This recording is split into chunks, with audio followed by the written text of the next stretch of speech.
depreciation to bring it down by approximately $4 million. Once an asset is fully depreciated, you don't put it back on the books of an organization. So the property that is listed are only those assets which are being depreciated at the current time. And so to follow up on that question then, outside of the balance sheet, because it's not reflecting it, it's my understanding then that an asset of the parish is whatever the fair market value of the One Tudor Road property would be. That would be correct when the parish decides to do something with that asset. And by virtue of the fact that you announced the school closure, have you made a decision on what you're going to do with that asset, considering that it could appreciate as well as depreciate in value? And there is an outstanding arrearage owed to the Archdiocese. No, we have not. There's been no discussion with the Archdiocese relative to any agreements to pay back the debt over time or immediately? Not yet, no. None whatsoever? None whatsoever. Chief, sir, I'd like to ask a little bit to piggyback on that. Sure. If you haven't been in discussion with the Archdiocese about paying back the debt, have you been in discussions with any private parties about purchasing that land? No, we have not. And at some point, do you plan on selling the property? Because I mean, how good is the school if it's going to be empty? Well, right now, we are trying to focus on the current statements that were made tonight about closing the school. We have had no discussions about the assets. We have no discussions with outside parties.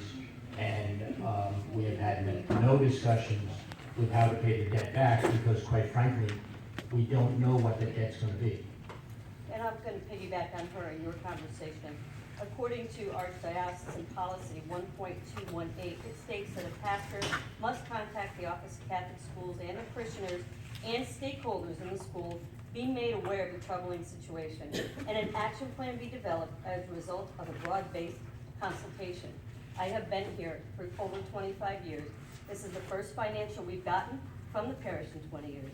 It puts us in a very bad light, and I'd like to know what consultation you have had with anybody but the four of you over the last year and a half. Starting in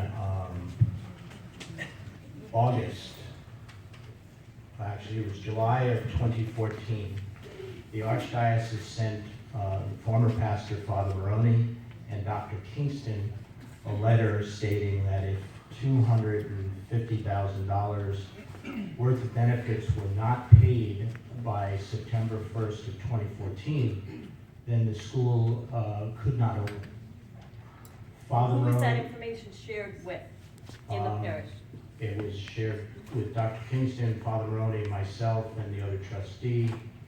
Father Maroney and I went to see the Vicar General of the Archdiocese in 2014, told him we did not want to close St. Gabriel's School, that we did not have funds to pay that immediately. And he told us that if we made a good faith payment and we came up with a plan, that what was said in the letter about September of 14 would not be put into practice. But does that qualify letting the parishioners and a broad-based crew know it, or does it only have to be shared broad-based with a few people?